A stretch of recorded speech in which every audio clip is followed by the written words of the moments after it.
Puji syukur kita panjatkan hanya untuk Allah yang satu-satunya zat yang selalu menganugerahkan dan menyempurnakan kenikmatan demi kenikmatan kepada kita secara komprehensif, mulai dari kenikmatan dalam konteks pemikiran, pemahaman, dalam konteks keyakinan, sampai kepada dalam tindakan dan perbuatan. Kenikmatan-kenikmatan ini sudah barang tentu begitu sempurna karena datang dari yang maha sempurna, yang telah menyempurnakan ciptaannya, baik manusia, alam maupun kehidupan ini. Salah satu di antara anugerah kenikmatan yang Allah anugerahkan kepada kita adalah risalahnya melalui seorang Rasulnya Muhammad sallallahu alaihi wasallam, Nabi dan Rasulnya yang terakhir. Mudah-mudahan sekali lagi salawat salam untuk beliau tercinta, juga keluarganya, para sahabat dan orang-orang setia kepadanya. Mudah-mudahan kita termasuk yang setia kepada Rasulullah sallallahu alaihi wasallam. Saudara-saudaraku di jalan Allah Subhanahu wa taala, wabil khusus Bapak Bayu sebagai ketua komunitas masyarakat Beji ini. Tentunya kehadiran kita di tempat ini sangat yakin dimotivasi dan didorong oleh niat tulus kita. Yang pertama adalah untuk thalabul ilmi.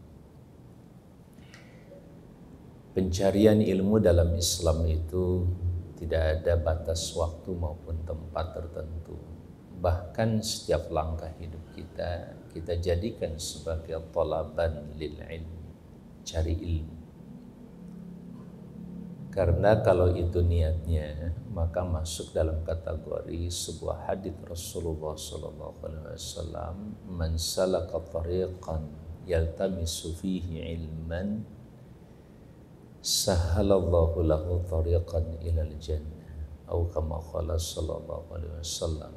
Siapa saja yang menempuh sebuah perjalanan, saya termasuk dari rumah ke sini mau cari ilmu ke sini, ya, belajar dari masyarakat Beji bagaimana memahami kondisi masyarakat di sini, terutama hubungannya dengan tugas dan peran saya sebagai orang yang diamanahi oleh masyarakat Beji juga waktu itu, ya Pak Hasan. Betul tidak? Ya.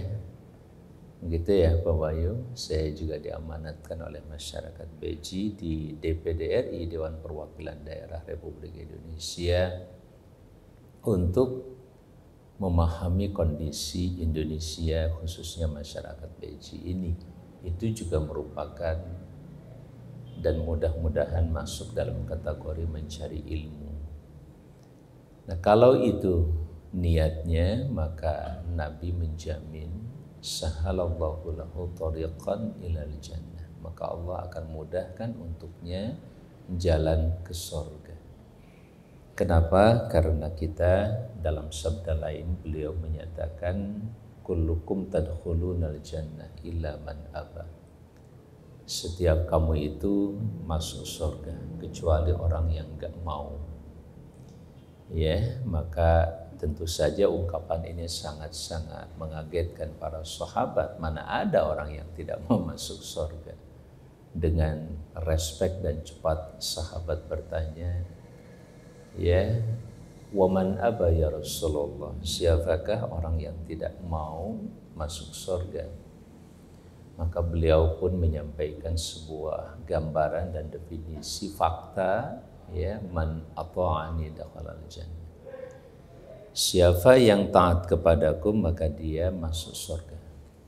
Wa man asani faqad aba. Siapa yang maksiat terhadapku, ya, tidak mau mengikuti langkah dan jejak beliau, bahkan menentangnya, faqad aba, maka dialah orang yang enggan masuk surga. Ungkapan ini juga merupakan ungkapan yang sangat humble ya. Sesuatu yang sangat rendah hati. Dia tidak mencap orang yang tidak mengikuti beliau itu sebagai penghuni neraka langsung. Tapi hanya dengan mengungkapkan faqad aba, dia enggan masuk surga. Saudara-saudaraku sekalian yang saya muliakan, wabil khusus Pak Bayu dan ibu-ibu juga yang hadir pada kesempatan ini, ada perwakilan dari kepala desa kelihatan. Kalau di Depok ini bukan desa ya, lebih kepada para lurah nih. Ya, para lurah yang ada di sekitar Beji ini, dari Kemerimuka, Pondok Cina, Beji, Beji Timur, Tanah Baru, Kukusan. 6 ya. Kalau catatan BPS penduduknya mencapai berapa? Ya, saya lihat-lihat di sini sekitar 112.487 laki-laki itu tahun 2018 ya. Perempuannya 100.099.885 tahun 2018. Artinya penduduk Beji ini kurang lebih atau lebih di atas 200.000 ya, mungkin sudah 300.000 kalau sekarang. Halo? Hafal enggak? Di mana tadi Pondok Cina berapa penduduk Pondok Cina? Cina kemarin DPT sekitar 8.000 lebih. DPT-nya 8.000. Kepala keluarganya berapa? 15 ribuan. Pak Hasan Beji. Beji. Tapi di RW-nya berapa warganya di RW? Warga di RW 17 itu ada 4 RT. Nah, jadi totalnya kurang 1.000 kakak. 1.000 kakak ya, itu satu RW. Rata-rata berapa RW ya dalam satu kelurahan itu? Sampai 10 lebih ya. Soalnya Kemerimuka aja 21 ya, kita 18, kita RW 18, 21. Ya? 7 RW, Beji Timur.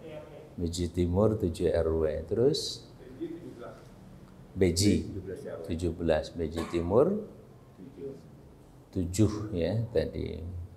Tanah Baru berapa Bu? 14 RW. Ada berapa RT? Hah? 5 RT-nya 92 RT. Tanah Baru saja tuh ya.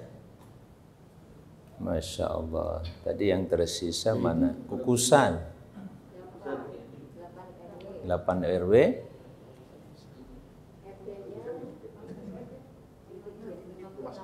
Lima 6 RT ya, Masya Allah. Bapak dan Ibu yang saya muliakan, saat ini ngaji kita lebih membumi. Ya, dan saya kemana-mana keliling, alhamdulillah dengan izin Allah, tidak lagi banyak di mimbar-mimbar masjid maupun di mimbar-mimbar yang lainnya. Saya lebih banyak keliling di desa-desa, belakangan sudah 2 tahun. Bahkan dari 2009 dulu juga sampai 2014 banyak ke desa. Makanya jarang berkunjung ke sini. Apalagi tadi ngobrol dengan Pak Bayu, saya bilang ya kalau disebut dapil, DPD itu dapilnya seprovinsi. Jadi 27 kota kabupaten.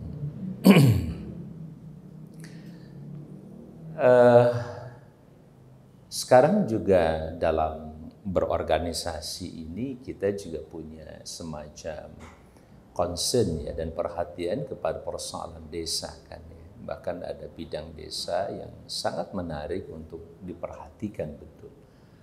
Menurut Kementerian Desa masih 43% penduduk Indonesia itu di desa.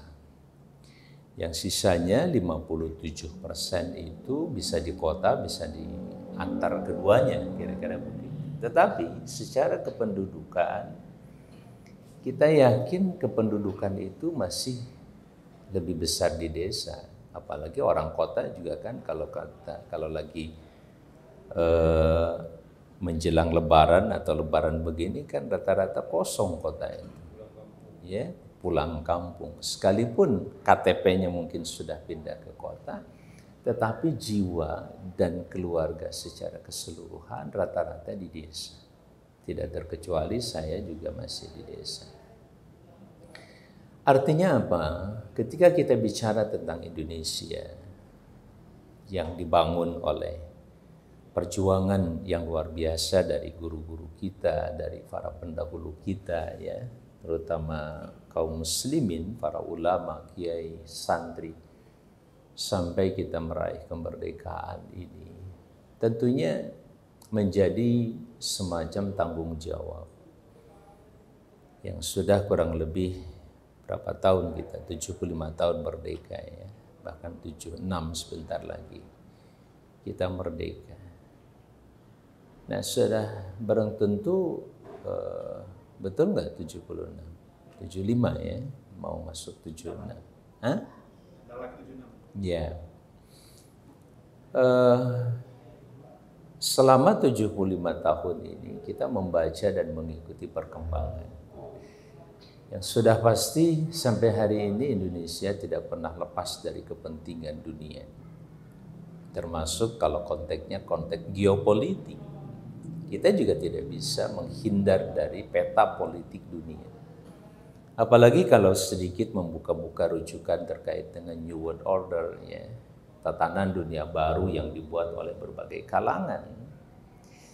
Kalau salah seorang pemikir Muslim di Timur Tengah itu pernah menyusun tidak kurang dari 10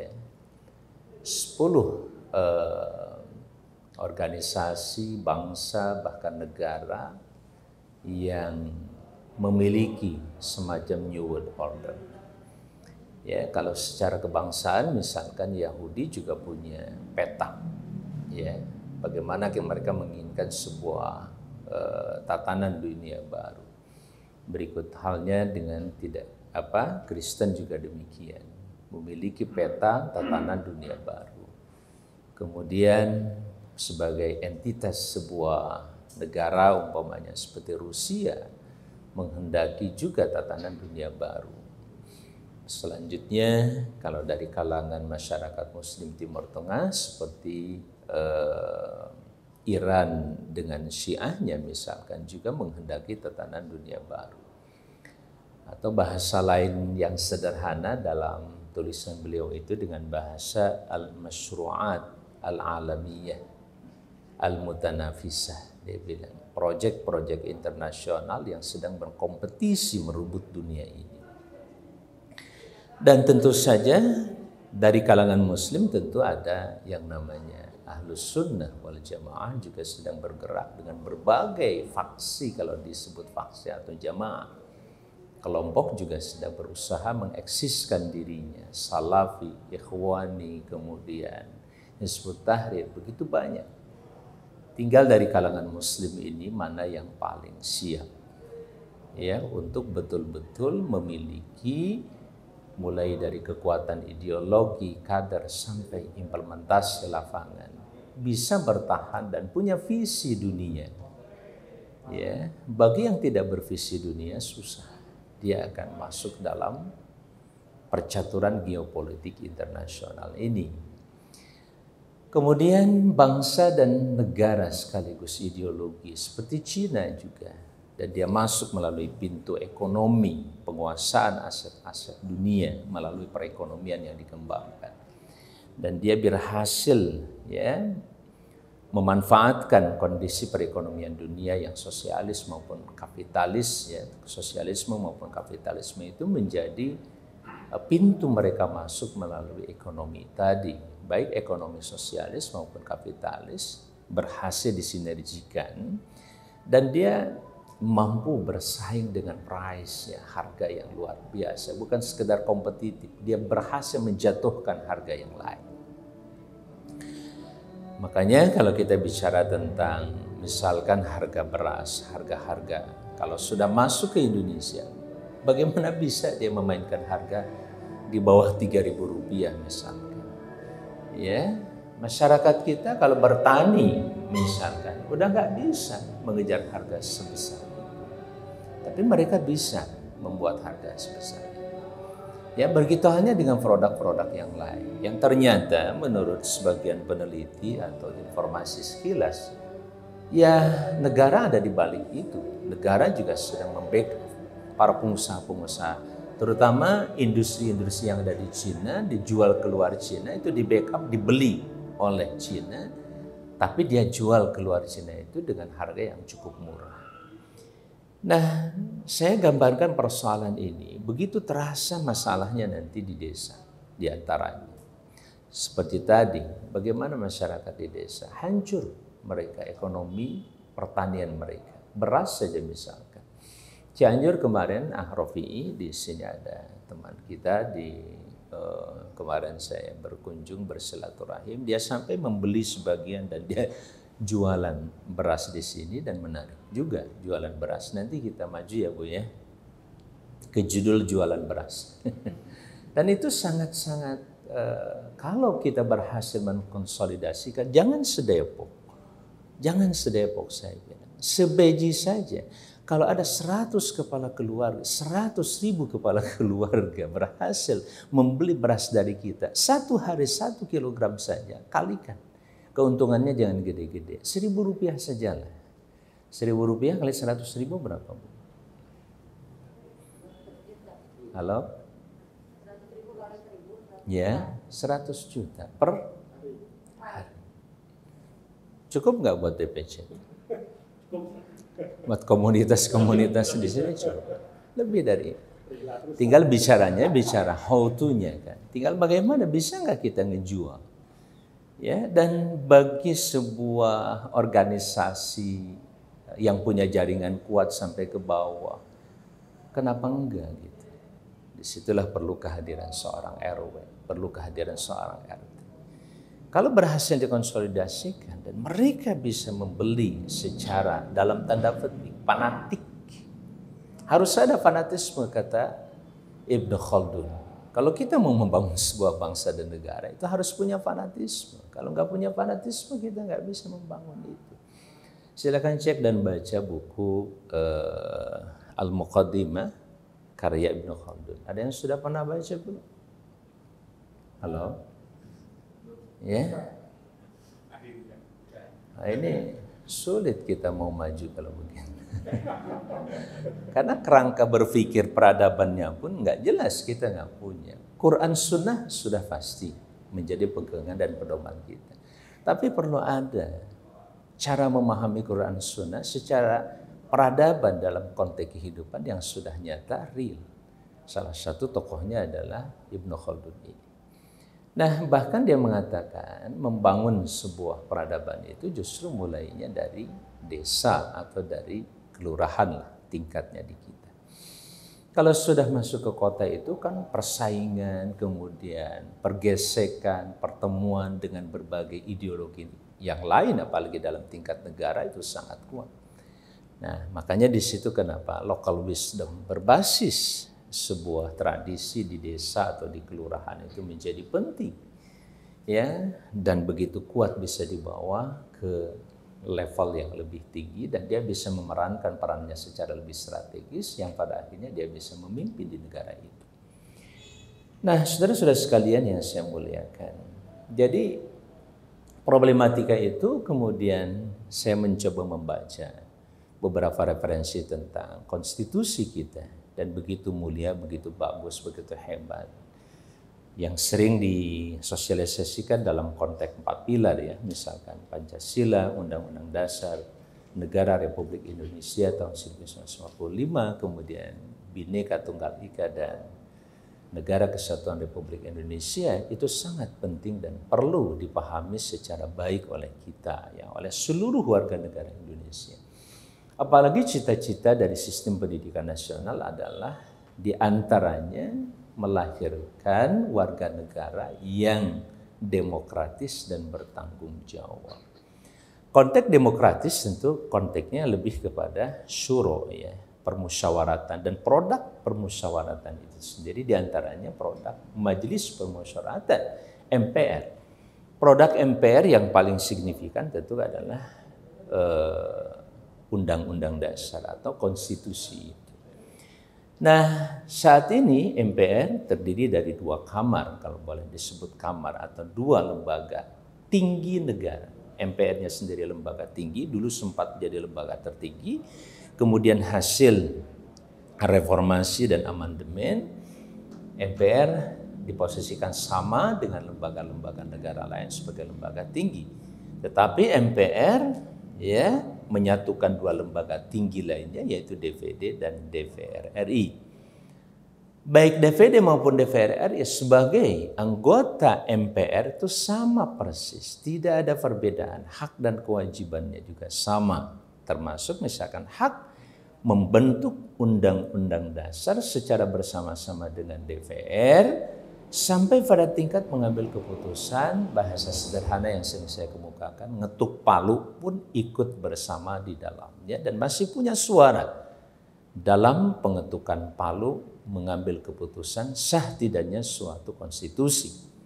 Konstitusi di tingkat yang paling mendasar, fondasi sebuah negara. Sebuah negara mau diapakan? Dasarnya berkat rahmat Allah yang Maha Kuasa atau berkat yang lainnya, itu sangat-sangat ditentukan oleh anggota MPR.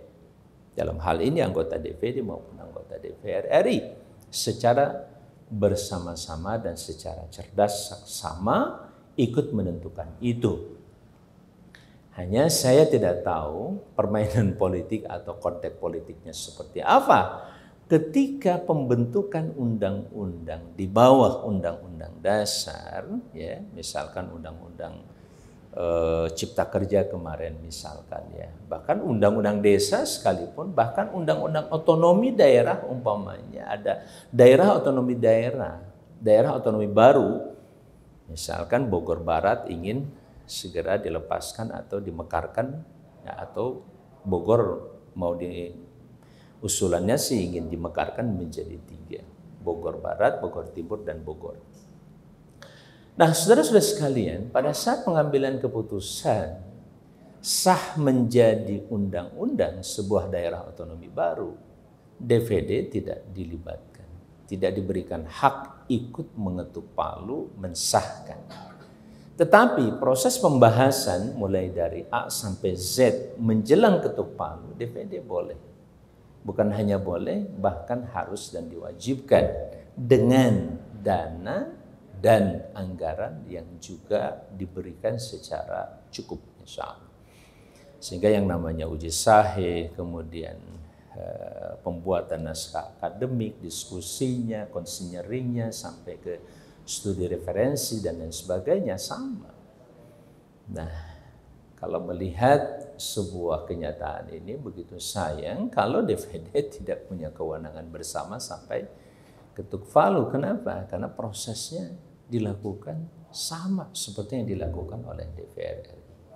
Bahkan relatif kalau DPD itu sangat kental dengan kepentingan secara general, terutama daerahnya. Sangat kecil ya intervensi partai di dalamnya.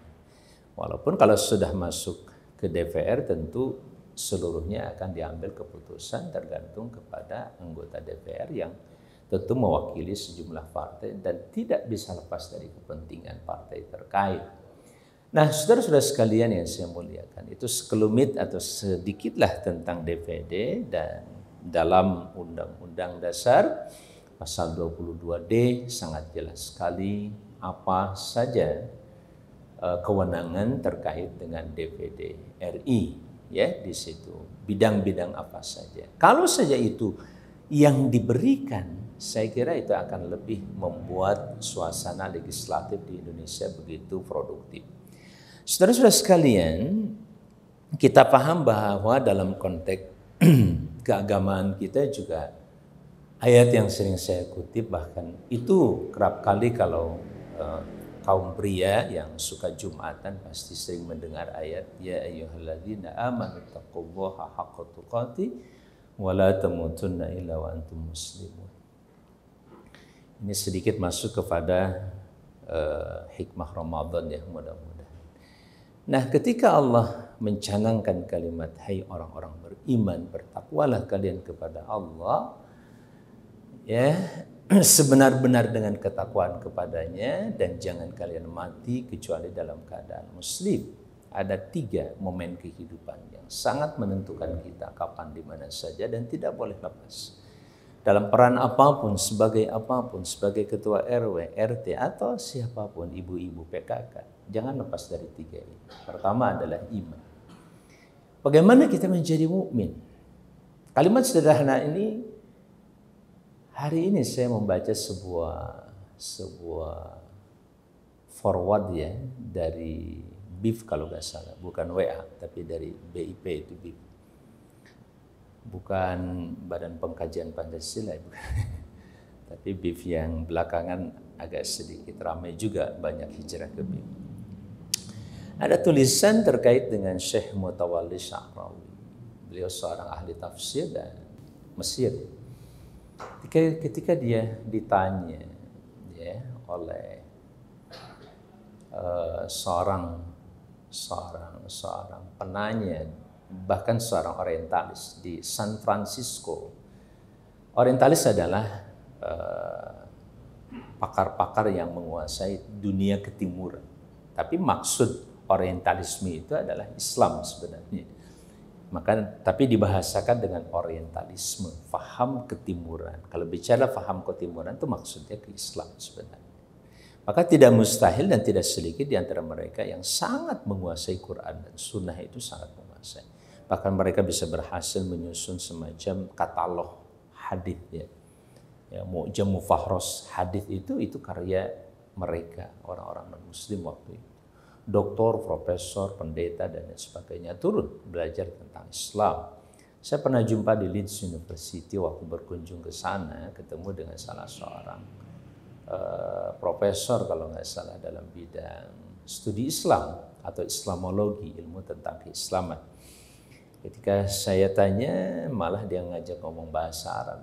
Maka saya tanya, "Takal bil Arabiyyah?" "Naam." "Can you speak Arabic?" "Yes." "Naam." Ya, ternyata dia telah menamatkan kitab tafsir Syekh Zamakhsyari. Ya, saya saja belum pernah menamatkan. Baca pun baru kulitnya aja. Dia sudah menghatamkan beberapa kitab tafsir, doktor. Tapi konon, alhamdulillah katanya dia masih Islam menurut sebagian mahasiswa yang masih di sana atau pernah di sana. Nah, saudara-saudara sekalian, itu contoh. Sang penanya ini mengatakan, bukankah dalam Quran Allah tidak pernah akan membiarkan orang lain menguasai seorang mukmin? Ya, tapi kenapa hari ini kami Barat justru menguasai orang Muslim dan orang-orang sebagian besar negara Muslim dalam berbagai hal? Jawab beliau begitu singkat, bahwa kami hari ini berada dalam kondisi yang serba, ya kalau boleh dibilang serba celaka, fi syaqain mutakamil kata dia, atau fi syaqain syamil kira-kira lah, atau dalam kecelakaan yang menyeluruh dalam bidang ekonomi, sosial, budaya, hampir seluruhnya kami sudah kehilangan. Dan yang terpenting, kenapa sebabnya? Karena kami, kata dia, tidak pernah menaikkan derajat keislaman kami menjadi mukmin, kata dia. Kenapa? Karena Allah hanya menjamin haqqan 'alal mu'minina nasrun haqqan 'alallahi nasrul mu'min. Begitu ya, Syed. Wajib atas Allah untuk membela orang-orang yang beriman. Sementara posisi kami masih dalam keislaman kami, kata dia. Status kami belum naik menjadi seorang mukmin.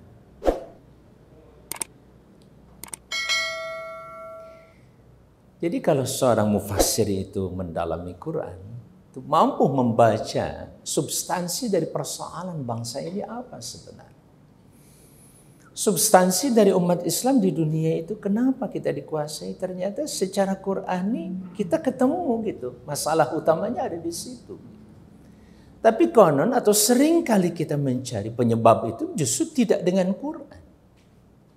Kita pakai analisa SWOT segala macam. Wah, larilah kepada analisa ini itu dan seterusnya. Sementara Quran sudah memberikan satu statement dan pernyataan, analisa singkat. Apa yang menyebabkan kita tidak naik kelas? Kenapa kita masih selalu dikuasai orang? Karena kita belum ada pada posisi di mana Allah telah menyatakan untuk membela orang-orang beriman. Kita nggak naik kelas. Di situ-situ saja. Tulisan menarik dari beliau ya, Dr. Mutawalli Sya'rawi. Subhanallah.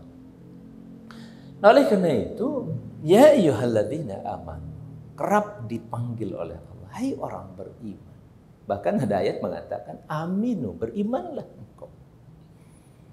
Nah, sekarang kita coba korelasikan. Tapi sebelum itu saya ingin maju dulu kepada ayat berikutnya. Setelah iman, tadi momentum pertama adalah iman, atau bekal pertama adalah iman, domain pertama adalah persoalan hati dan keimanan kita. Seberapa yakin kita dengan firman Allah? Kata-kata la raiba fihi, tak sedikit pun kesangsian di dalamnya. Apakah kita sudah masuk di antara mereka yang tidak menyangsikan Quran? Halo? Halo? Gimana? Mungkin secara kata-kata enggak. Tapi tindakan dan perbuatan kita, bahkan solusi dan konsep yang kerap kita terapkan tidak menggunakan Quran. Khawatir kalau itu termasuk di antara yang meragukan Quran. Gimana Kang? Setuju dengan ungkapannya? Nah, saudara-saudara sekalian, salah satu contoh belakangan saya juga sedang membaca-baca tentang SDGs. Ada yang kenal dan pernah dengar SDGs? Masih saudaranya MDGs. Halo? Belum ya? Ini buat pengambil kebijakan ya harus. Karena iman, takwa, dan pesan Allah yang ketiga adalah, momentum ketiga adalah kematian. Pesan Allah satu, jangan sekali-kali kalian mati kecuali dalam keadaan muslim. Minimal muslim. Kalau derajat mukmin itu dapat jaminan minimal muslim, maka Allah tetap akan berikan jaminan sebagai seorang muslim. Nah, berikutnya ketika wa'tasimu bihablillahi jami'a wa la tafarraqu, itu merupakan rangkaian representasi dari keimanan ketakwaan kita sampai cita-cita kita untuk tidak mati kecuali dalam keadaan muslim alias husnul khatimah bisa enggak terimplementasikan dalam kalimat wa'tasimu bihablillahi jami'a wa la tafarraqu. Berpegang teguhlah kalian dengan tali Allah dan jangan sekali-kali kalian bercerai-berai. Ini penting.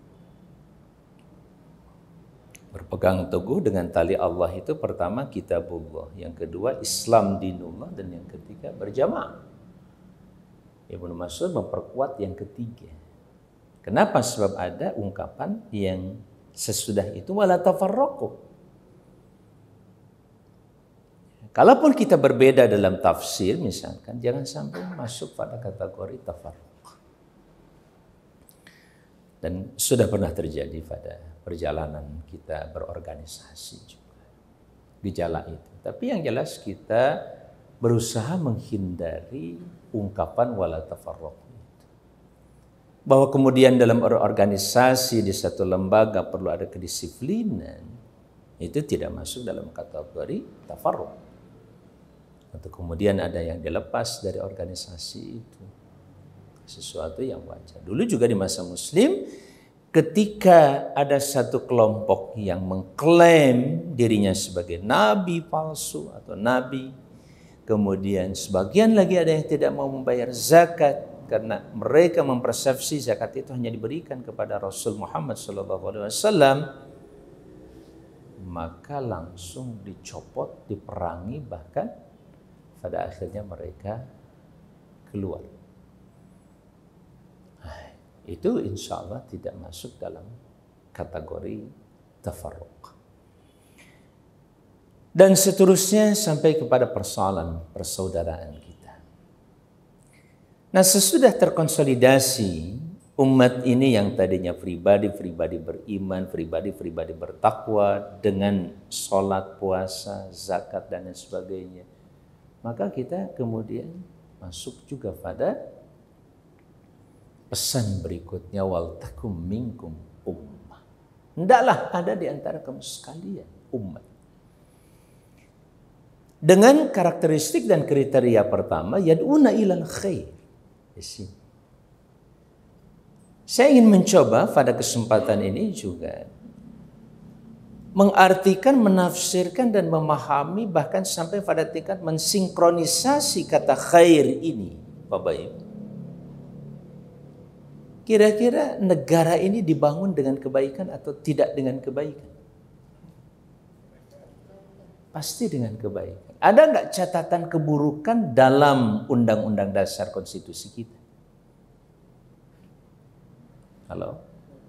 Hampir tidak ada. Semua yang ada dalam konstitusi itu baik. Artinya representasi mengajak kepada kebaikan sudah kita letakkan sebagai konstitusi. Dan konstitusi kita itu seluruhnya untuk kebaikan. Oke. Berikutnya masuk lagi kepada undang-undang yang lain. Undang-undang desa, undang-undang pertanahan. Apakah yad'una ilal khair atau tidak? Yang jelas, semua undang-undang itu adalah produk legislatif sebuah lembaga yang diberikan kekuasaan alias kewenangan untuk membentuk undang-undang, mengatur sebuah bangsa dan negara. Ini sangat fundamental. Bangunan ini mau diapain tergantung fondasinya, tergantung blueprintnya, Bu. Ibu punya lahan misalkan 100 meter, mau diapain? Bikin kamar di mana? Ini bikin kolam atau apa? Tergantung blueprintnya. Dan blueprint itu ada pada konstitusi. Dan di antara konten konstitusi yang paling mendasar itu tentu terkait dengan masalah kekuasaan. Makanya dalam Undang-Undang Dasar kekuasaan itu dibagi sekaligus dibatasi. Ada kekuasaan membentuk undang-undang, setelah dikategorisasi dalam konteks membangun sebuah bangsa itu kira-kira kekuasaan apa saja yang diperlukan. Ya udah 3 aja. Sebagaimana teorinya Montesquieu misalkan atau yang lain sebelumnya. John Locke. Di mana mereka membagi kekuasaan itu pada 3. Kalau kita lanjut dari kata yad'una ilal khair sebagai sebuah ajakan kepada kebaikan itu tidak cukup, tapi harus dikonstitusionalisasi sehingga jadi perintah. Ya'muruna bil ma'rufi wa yanhauna 'anil munkar. Bicara konstitusi isinya cuma 2, perintah atau larangan. Kita diperintahkan begini dan tidak boleh begitu. Hanya dijabarkan dalam kata-kata menjadi klausul-klausul. Halo? Ada yang di legal drafting di sini atau di hukum tata negara? Halo? Ada? Yang hadir di sini?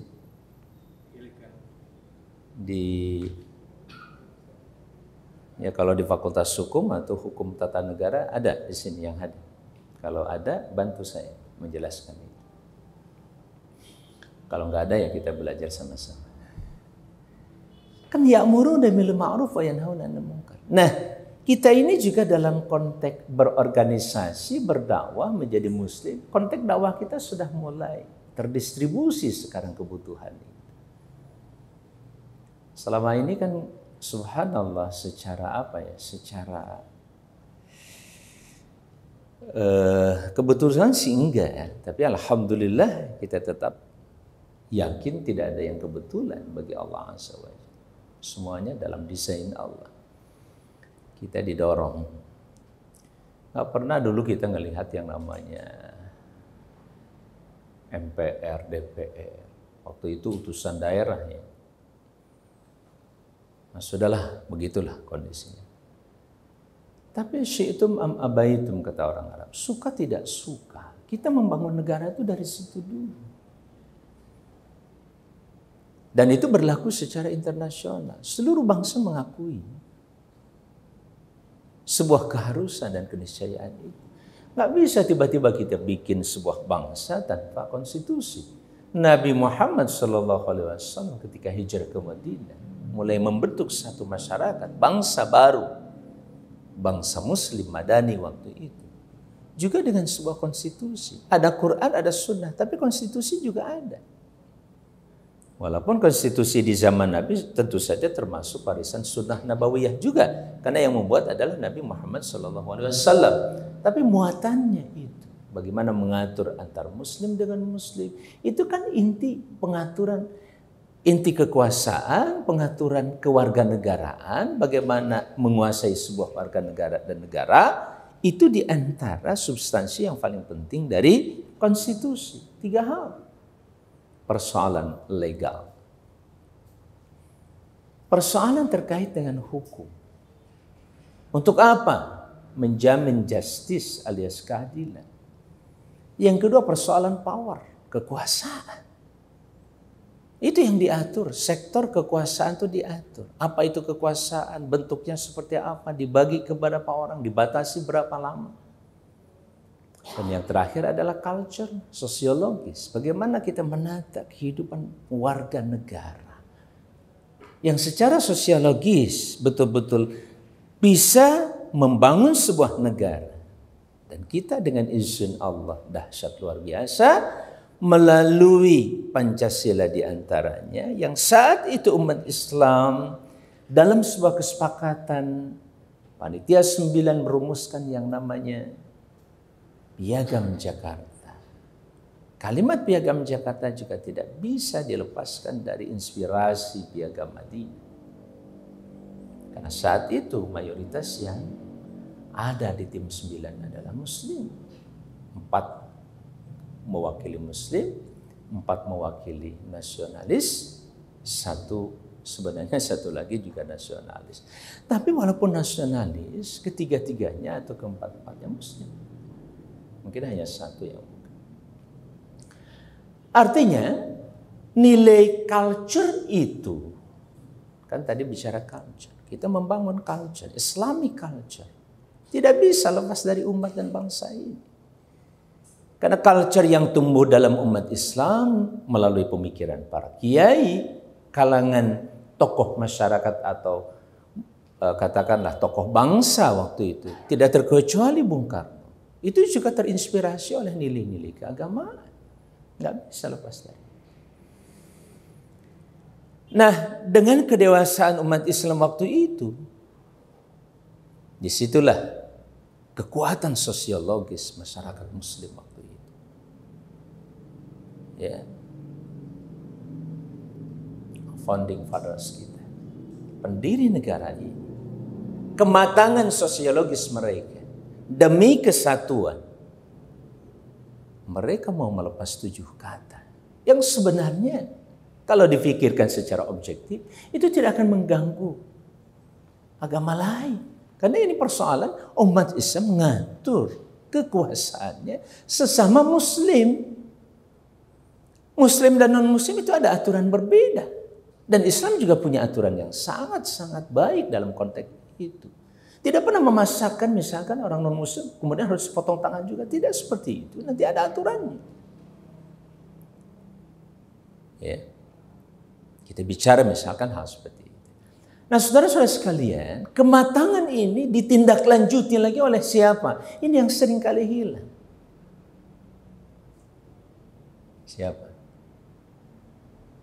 Orang yang punya kekuasaan itu tidak mudah akan melepaskan kekuasaan. Siapa? Ratusan sultan menyerahkan pemerintahan, menyerahkan kesultanannya, bergabung dalam satu kesatuan negara kesatuan Republik Indonesia. Enggak mudah. Orang dia sudah punya kawasan kekuasaan, dia punya rakyat, dia punya, tapi demi kesatuan bangsa dan negara mereka serahkan.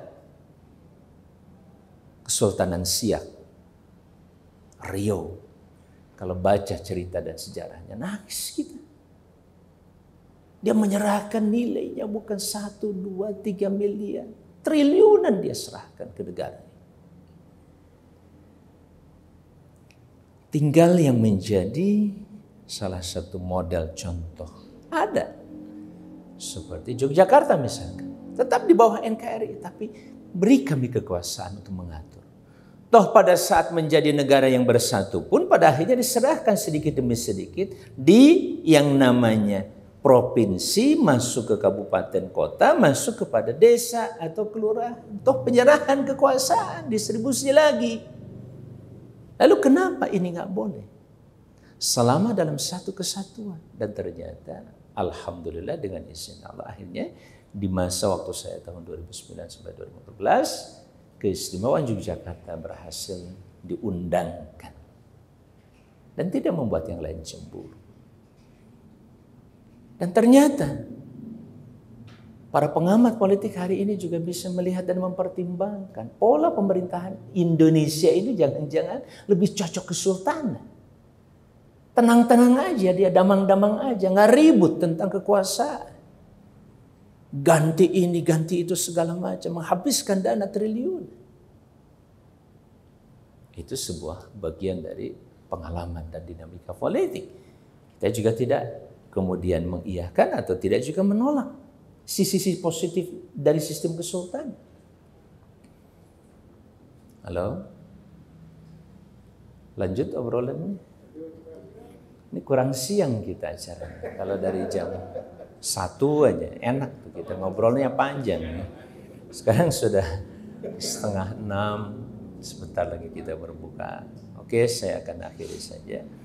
Jadi sekarang ini saudara-saudara sekalian, di antara perundang-undangan misalkan masuk ke undang-undang yang langsung dibutuhkan.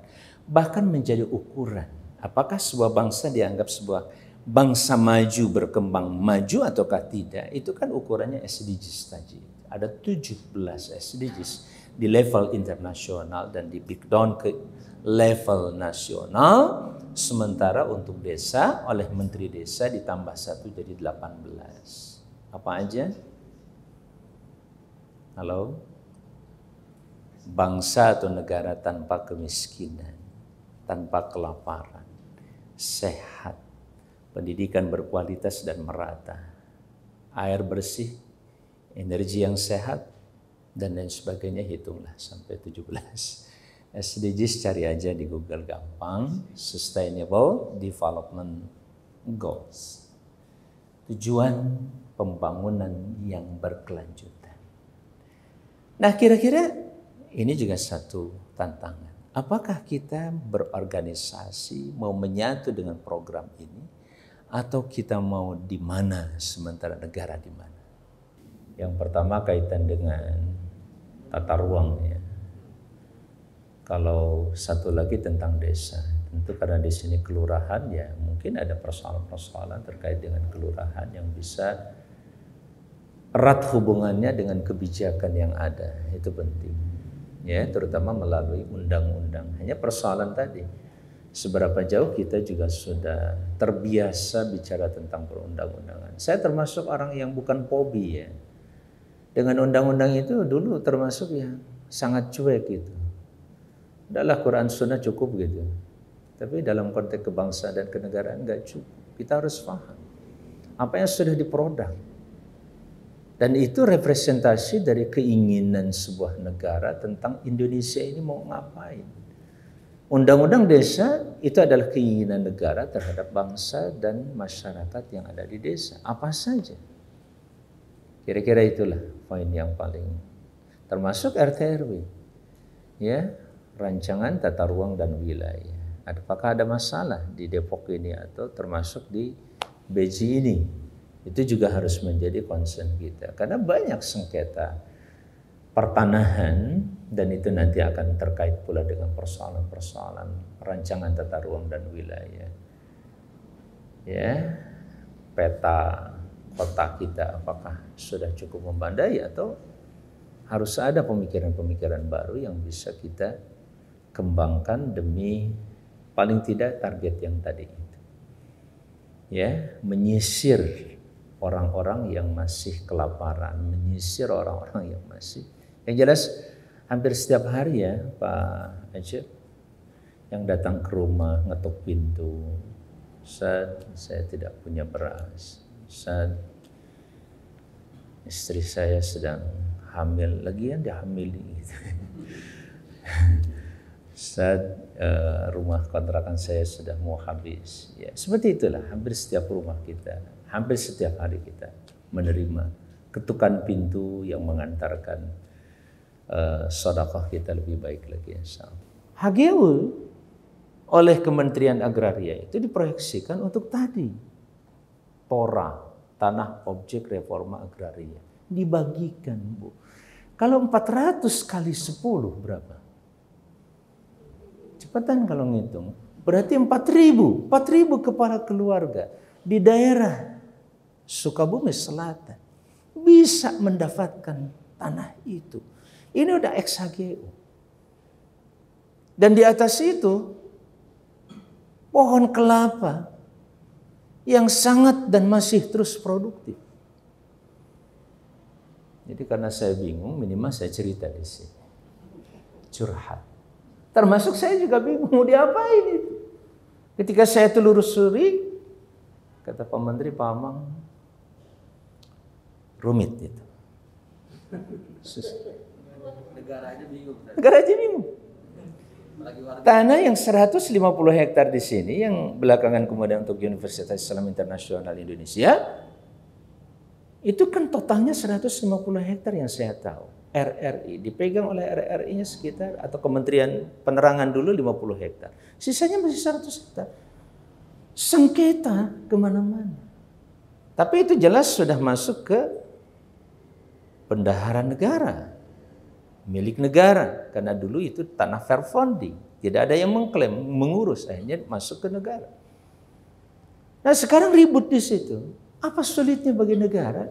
Panggil atau punten mulai dari wali kota atau provinsi, panggil saja yang bersengketa, tunjukkan mana surat kalian.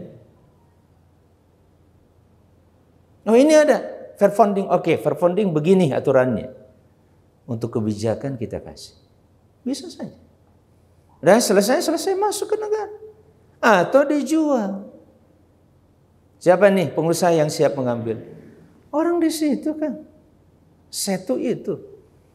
Strategis di situ begitu keluar tol, di situ kalau dibangun landmark Depok, tadi jawabannya ke situ.